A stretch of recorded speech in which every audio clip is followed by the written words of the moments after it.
Hello friends, good morning. How are you? I welcome to you in my YouTube channel. વિદ્યાર્થી મિત્રો, આજે ધોરણ 11 વિષય અંગ્રેજીનો જે સેકન્ડ યુનિટ જે છે એના વિશે આપણે અભ્યાસ કરવાના છીએ. ફર્સ્ટ રીડ વિશે આપણે લાસ્ટ વિડીયોની અંદર જોયું છે, ઓટોફેબ ટેકનોલોજી. આ ઓટોફેબ ટેકનોલોજી શું છે એના વિશે આપણે લાસ્ટ વિડીયોની અંદર જોયું કે એક સ્વયં સંચાલિત એક પદ્ધતિ, કોમ્પ્યુટરાઇઝ એક પદ્ધતિ કે તમે જે ઈચ્છો છો, જે વસ્તુઓ તમારી ઈચ્છા જે છે, જે વસ્તુની છે ડિઝાઇનની, એ તમે કોમ્પ્યુટર ઉપર એની ડિઝાઇન બનાવો અને એ ડિઝાઇન તમે કંપનીને આપશો, એટલે એ કંપની તમારી ઈચ્છા મુજબની જે કાંઈ ચીજ વસ્તુઓ છે તમને બનાવીને આપશે. તો એ જે કંપની બનાવે છે એ ઓટોમેટિક ફેબ્રિકેશન દ્વારા આ વસ્તુ જે છે એ બનાવે છે. તો એના વિશે આપણે આગળના વિડીયોની અંદર જોયું છે. એના કેટલાક ફાયદાઓ પણ જોયા છે કે શોર્ટ સમયમાં, શોર્ટ ટાઈમની અંદર આપણને સારામાં સારી પ્રોડક્શન જે છે મળી શકે છે.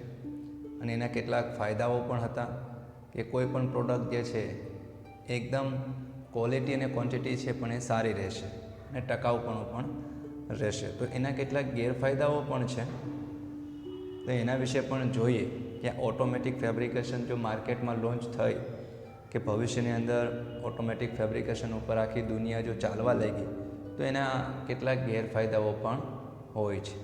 તો ક્યાં એના ગેરફાયદાઓ છે એના વિશે આપણે ડિસ્કસ કરીએ, ચર્ચા કરીએ. લાસ્ટ વિડીયોની અંદર આપણે 2 પોઈન્ટ જે જોયા હતા. પહેલો પોઈન્ટ જે છે બેટર પ્રોડક્ટ ક્વોલિટી, આપણે સારામાં સારી પ્રોડક્ટની ક્વોલિટી સારી મળશે. બીજું જે છે મોર રિસાયકલિંગ.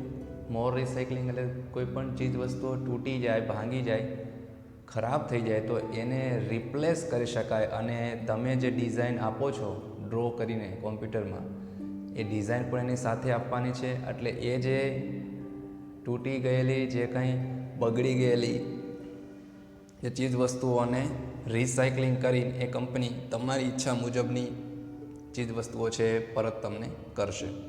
તો હવે આજના વિડીયોની અંદર આપણે જે ત્રીજો જે પોઈન્ટ જે છે એના વિશે આપણે જોવાનું છે. અધૂરો જે યુનિટ જે છે આગળ વધારીએ. તો ત્રીજો યુનિટ જે છે the return of the village craft worker. જો આનાથી શું થશે કે જે કારીગરોનું ગામડાઓમાં પરત ફરવું. કોઈ એક કંપની છે કે જેમાં 100 જેટલા મજૂરો અત્યારે હાલમાં કામ કરે છે. તો જો ઓટોમેટિક ફેબ્રિકેશન મશીનરી જો એ કંપનીની અંદર આવી તો 100ની જગ્યાએ ત્યાં માત્ર 10 લોકોનું જ કામ રહેશે. બાકીના 90 જે કારીગરો છે એને છૂટા કરવામાં આવશે. પ્રોડક્શન એટલું જ થશે, જે 100 જેટલા કારીગરો જે કામ કરે છે અને જે પ્રોડક્શન કરે છે, જેટલી ચીજ વસ્તુનું ઉત્પાદન મહિને કરે છે એટલું જ પ્રોડક્શન જે છે આ મશીન કરીને આપશે. તો અહીંયા કારીગરો છે ને એ બેરોજગાર થશે. કારીગરો જે છે એ બધાને ઘરે જવું પડશે.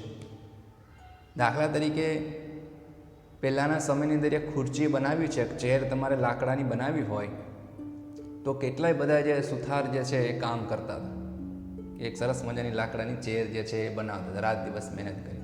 તો અત્યારે શું છે કે એવા મશીન આવી ગયા છે કટિંગના અને ફોલ્ડિંગ ફિટિંગના, કે અત્યારે ખુરચી બનાવવા માટે કોઈ કારીગરની જરૂર નથી. માત્ર મશીન જે છે ને એ બધું કટિંગ પોતાની રીતે કરી નાખે છે અને ફિટિંગ પણ પોતાની રીતે કરી અને સરસ મજાની ચેર બનાવીને, લાકડાની ચેર બનાવીને તમને આપે છે. તો જે સુથાર હતા એ બધા બેરોજગાર બને છે. તો આવી રીતે શું થશે કે દુનિયામાં જો ઓટોમેટિક ફેબ્રિકેશન દરેક કંપનીએ જે એક્સેપ્ટ કરી અને જો માર્કેટની અંદર આવે છે તો આ ટેકનોલોજીથી જે કારીગરો છે એ બધા બેરોજગાર થશે. If mass production loses its economic advantage. તો અહીંયા શું થશે કે જો જથ્થાબંધ ઉત્પાદન આર્થિક લાભ જે છે એ ગુમાવશે. માસ પ્રોડક્શન એટલે જથ્થાબંધ ઉત્પાદન, લોસીસ એટલે ગુમાવવું, ઇકોનોમિક એડવાન્ટેજ એટલે શું થશે, આર્થિક લાભ જે છે એ ગુમાવશે.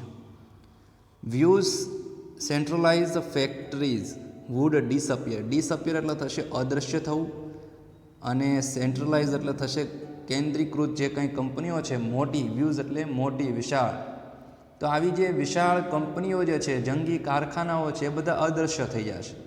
જ્યાં 100 200 જે કારીગરો કામ કરે છે તો એવડી વિસ્તારની અંદર એ કંપની હશે. તો હવે માત્ર નાનું મશીન જે છે ને એ ક્યાંક શોપની અંદર, દુકાનની અંદર 10x10ની રૂમની અંદર એ મૂકવામાં આવશે અને જે 100 જેટલા કારીગરો જે પ્રોડક્શન કરતા એટલું જ પ્રોડક્શન છે આ મશીન જે છે તમને કરીને આપશે. તો આવા મોટા કારખાનાઓ છે એ ભવિષ્યમાં તમને ક્યાંય જોવા મળશે નહીં. They will be replaced by a smaller and community based facility. હવે અહીંયા છે રિપ્લેસ એટલે બદલાવું થશે, સ્મોલર એટલે નાના જેને કહી શકાય, કોમ્યુનિટી સમાજ જે છે, બેઝડ ફેસિલિટી એટલે આધારિત સગવડો જે કહીએ છે. તો તેમનું સ્થાન, મોટી કંપનીઓ છે અદૃશ્ય થઈ જશે, તેમનું સ્થાન નાની અને સમાજ આધારિત સગવડતાઓ લેશે.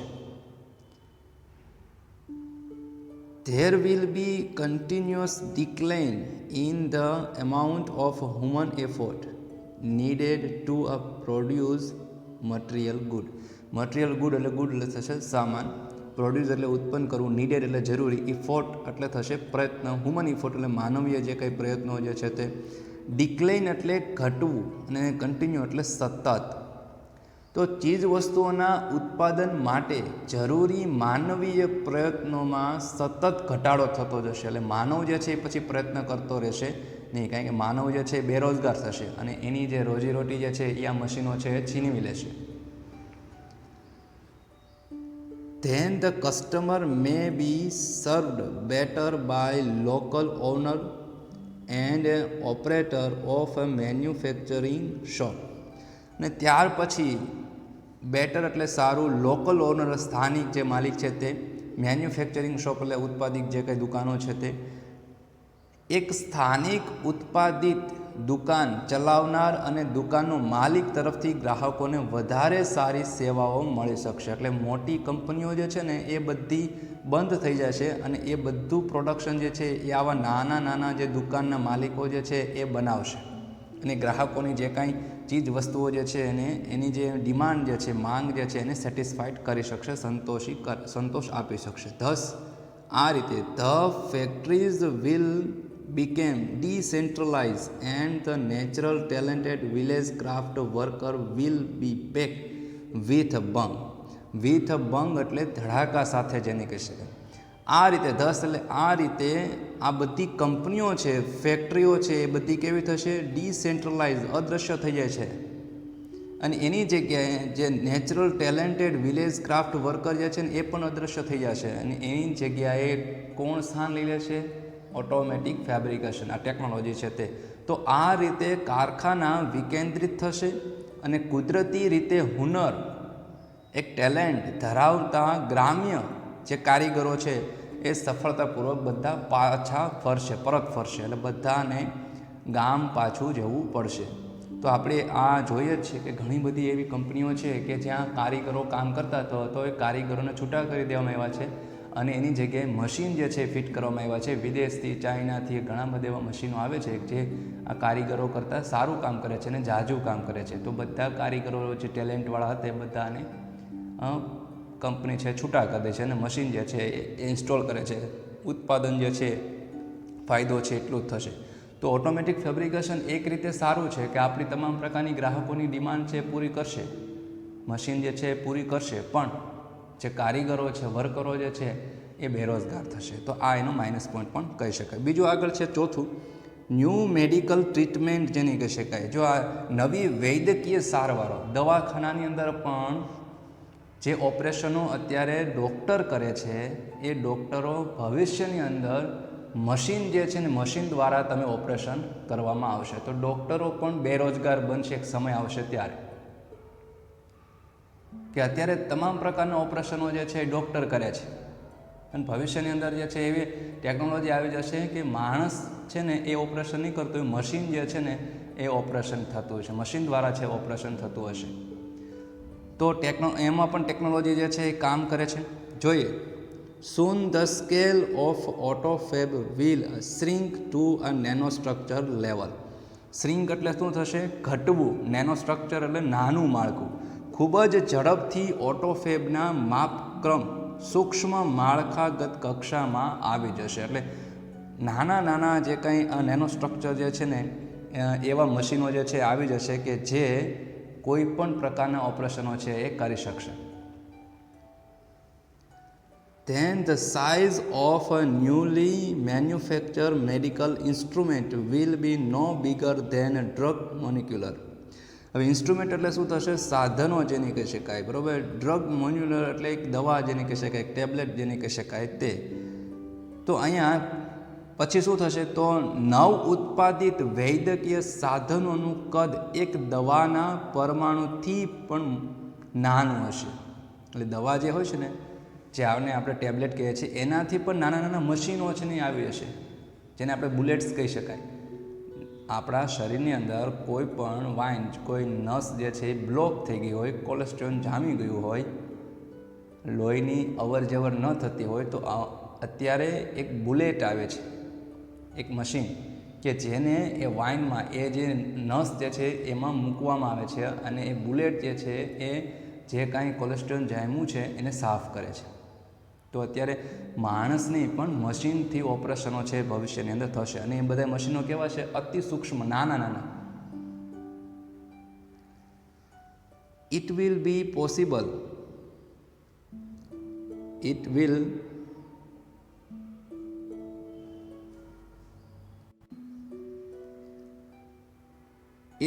possible to reconstruct rectified disease and even reversal of a mature disease decay will be done.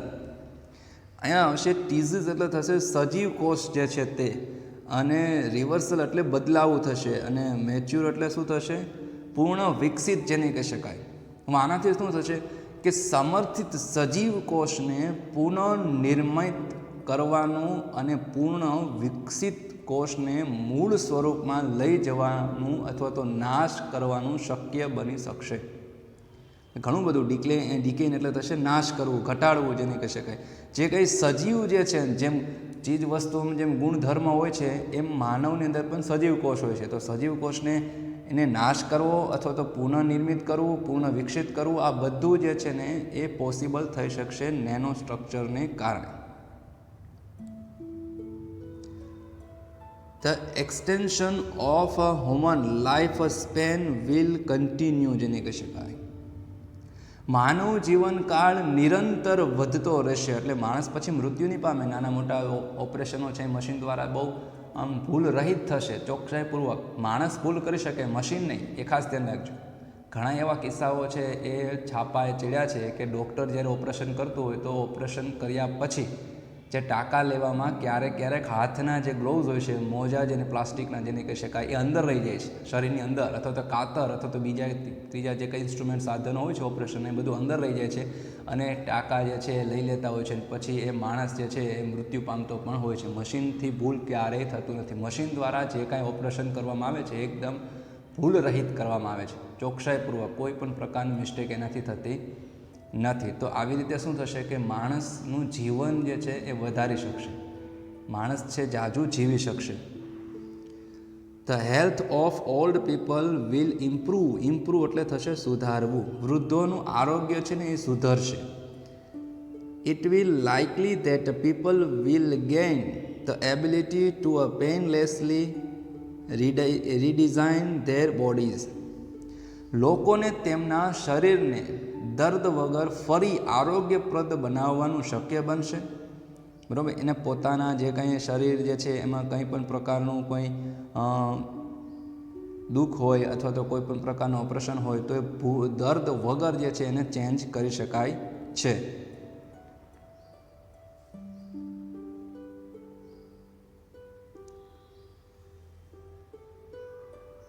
The combined effect of such change could be dramatic જેને કહી શકાય.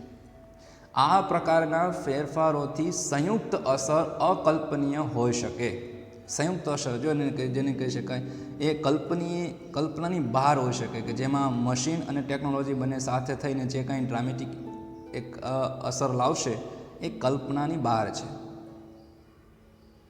It is believed that after some year a small mountain top community could be self-sufficient with a collection of fabricators and solar power generator.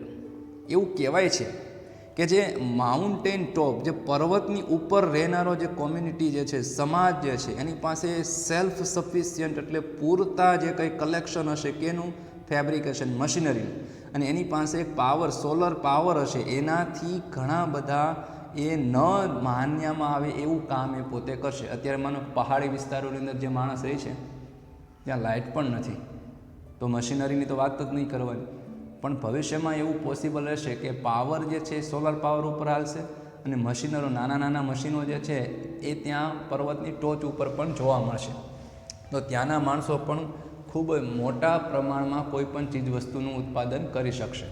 તો એવું માનવામાં આવે છે કે થોડાક વર્ષ બાદ કોઈ પર્વત શિખર પર રહેતો એક નાનો સમાજ આ પ્રકારના સાધનો અને સૂર્ય શક્તિવાળા જનરેટરના સંયોગીપણાથી આત્મનિર્ભર થઈ શકશે. સેલ્ફ ડિફેન્સ એને કહેશે કે આત્મનિર્ભર થઈ શકશે, એટલે બધી વસ્તુઓ છે પોતાની રીતે ઉત્પાદિત કરી શકશે. As the method of autofab advance, the form of raw materials will be unemployed. ઓટોફેબની પદ્ધતિઓ જેમ જેમ આગળ વધી રહી છે તેમ તેમ કાચા માલનું સ્વરૂપ બિન અગત્યનું થઈ જશે. કાચા માલનું કોઈ પણ પ્રકારની વેલ્યુ રહેશે નહીં. Sophisticated autofab machine will be capable or a regenerating molecular structure to generate any object from them. Sophisticated એટલે થશે આધુનિક. આ ઓટોફેબ ટેકનોલોજી જે છે, ઓટોફેબના અદ્યતન યંત્રો કોઈ પણ વસ્તુ પેદા કરવા માટે પરમાણુ માળખાની પુનઃગોઠવણી કરી શકશે. કોઈ પણ ચીજ વસ્તુઓ ભાંગી તૂટી હોય તો એને પાછું એનું પરમાણુ જે છે, જેનું ગુણધર્મો જે છે, એનો નાશ કરીને પાછી પૂર્ણ ગોઠવણી જે છે એ કરી શકશે. એટલે રીએરેન્જિંગ જેને કહી શકાય, રીએરેન્જિંગ જે છે એ કરી શકશે કોઈ પણ સ્ટ્રક્ચર, કોઈ પણ માળખા ઉપર. દાખલા તરીકે plastic milk jug and night puncture car tube could be molecularly rearranged to get a new table lamp. હવે શું થશે એ દાખલા તરીકે તમારી પાસે કોઈ પ્લાસ્ટિક મિલ્ક જગ છે, કોઈ જગ છે, અને તમારી પાસે જે ગઈ રાત્રે જે કંઈ કારમાં જે પંક્ચર થયું છે એનું ટ્યુબ જે છે એ છે, તો એ બંને પ્લાસ્ટિક મિલ્ક જગ અને જે પંક્ચર થયેલું કારનું જે ટ્યુબ જે છે એ બંને હું ભેગું કરી અને એક નવી પ્રોડક્ટ જે છે બનાવી શકશું. કઈ product? A new table lamp. તમે નવો ટેબલ લેમ્પ જે છે બનાવી શકશો. તો આમ કોઈ પણના ગુણધર્મો છે એનો નાશ કરી અને પાછું નવું ગુણધર્મ જે છે એ પુનઃ ગોઠવણી જે છે એ ઓટોમેટિક ફેબ્રિકેશન દ્વારા કરી શકાય. હવે અહીંયા કોઈ પ્લાસ્ટિકનો જગ છે, એને પાછું ઓગાળીને અને એના જે મૂળ ગુણધર્મો જે છે એને ચેન્જ કરીને, અથવા તો તમારે કારનું જે ટ્યુબ જે છે જે પંચર થઈ ગયું છે, જે ક્યાંય યુઝમાં નથી આવે, એ બંનેને ભેગું કરી, જગ અને ટ્યુબને બંને ભેગું કરી અને એક નવું જ ગુણધર્મ જે છે એ બનાવી, નવો જ એક પ્રોડક્ટ જે છે એ બનાવી શકશે. કયું? તો કે એક ટેબલ લેમ્પ જે છે તમે બનાવી શકશો. તો કોના દ્વારા શક્ય બને છે? માત્ર ઓટોમેટિક ફેબ્રિકેશન, સ્વયં સંચાલિત કોમ્પ્યુટરાઇઝ જે મશીનરીઓ છે એના દ્વારા.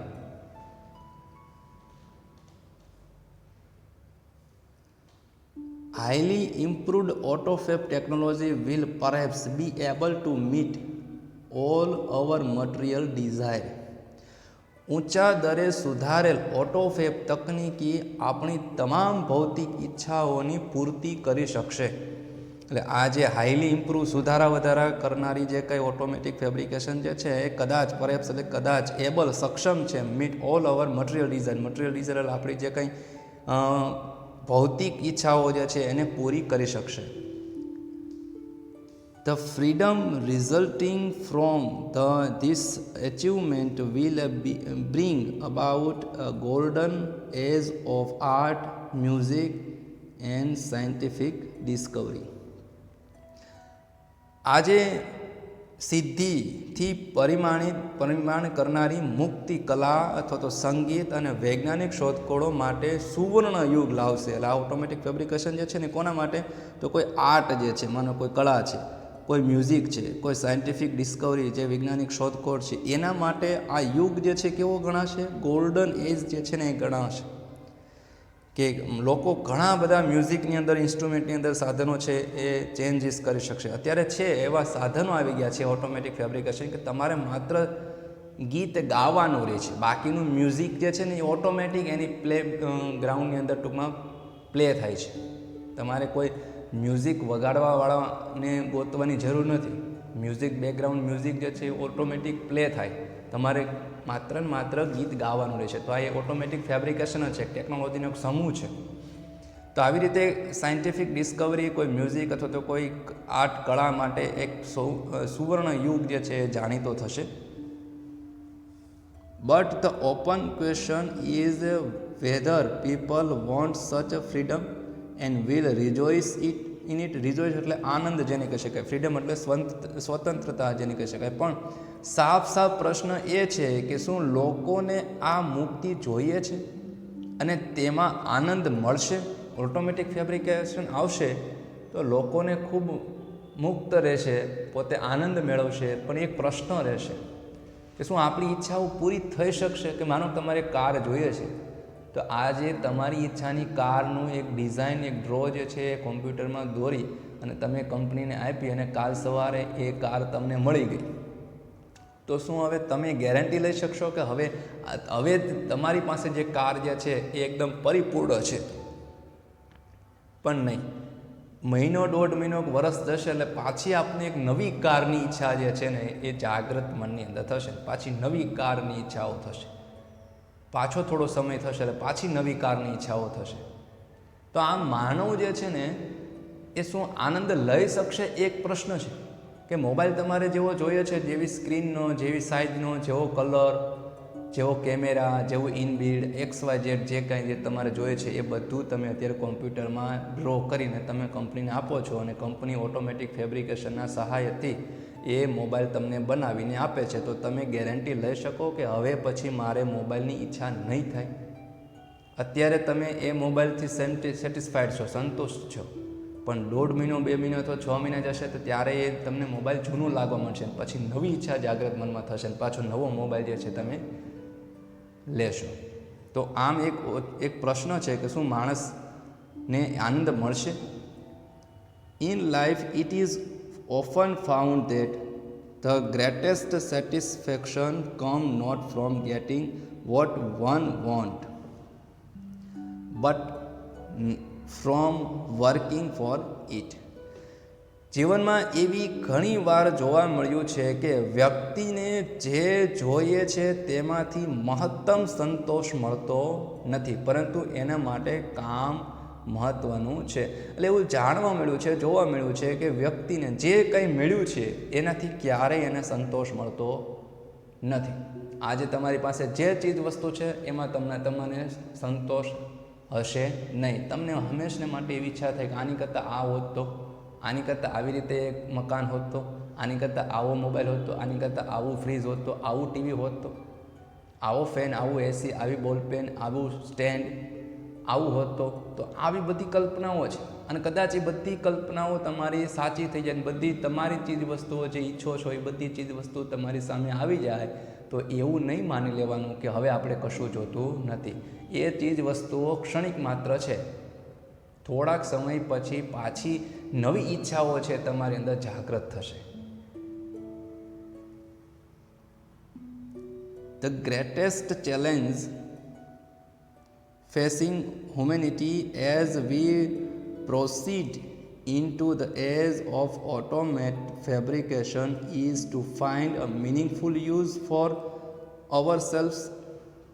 એક ગ્રેટેસ્ટ ચેલેન્જ, એક બહુ મોટો પડકાર છે ફેસિંગ હ્યુમેનિટી, માનવ સમાજ માટે. આપણે સ્વયં સંચાલિત ઉત્પાદનના યુગમાં પ્રવેશી રહ્યા છીએ ત્યારે માનવ જાતની સામે મોટો પડકાર આપણા માટે સાર્થક ઉપયોગ કયો એ નક્કી કરવાનો છે. કે આપણે ઓટોમેટિક ફેબ્રિકેશનમાં હવે માનો ને જઈ રહ્યા છીએ. ટૂંક સમયની અંદર થોડાક વર્ષોની અંદર બધી ચીજ વસ્તુઓ મશીનો જ બનાવતી હશે, માણસો નહીં. બધું મશીન દ્વારા જ બધું બનતું હશે. તો આપણે એવા યુગમાં જઈ રહ્યા છીએ કે જે મશીન જે ચીજ વસ્તુ બનાવશે ને આપણે યુઝ કરવાનું છે. તો માણસો જે છે બેરોજગાર બનશે એનું શું? તો આપણા માટે આ યુગ લાભકારી હશે કે નુકસાનકારી એ જોવું એક પ્રશ્ન છે. એક રીતે જોઈએ તો લાભકારી છે કે આપણે તમામ પ્રકારની ચીજ વસ્તુઓ પ્રોડક્શન સારી મળશે, ટકાઉ, જે રિપ્લેસમેન્ટ ઓછું કરવું પડશે, કોઈ ફરિયાદો નહીં હોય. પણ એક રીતે એ જોયો છે કે જે કારીગરો જે છે બેરોજગાર બનશે. તો એ કારીગરોની અંદર આપણા પપ્પા પણ હોઈ શકે, આપણા કુટુંબના સભ્યો પણ હોઈ શકે, આપણા મિત્ર પણ હોઈ શકે અને ખુદ આપણે પણ હોઈ શકે. કે ભવિષ્યમાં એવું બનશે કે આપણને ક્યાંક નોકરી જોતી હશે પણ નોકરી નહીં મળે, કારણ કે જે ફેક્ટરીની અંદર માણસો અત્યારે કામ કરે છે એ ફેક્ટરીની અંદર મશીન કામ કરતું હશે. તો ફેક્ટરીની અંદર ઓલરેડી કારીગરોની જગ્યા જ નહીં હોય તો આપણને નોકરી મળવાની જ નથી.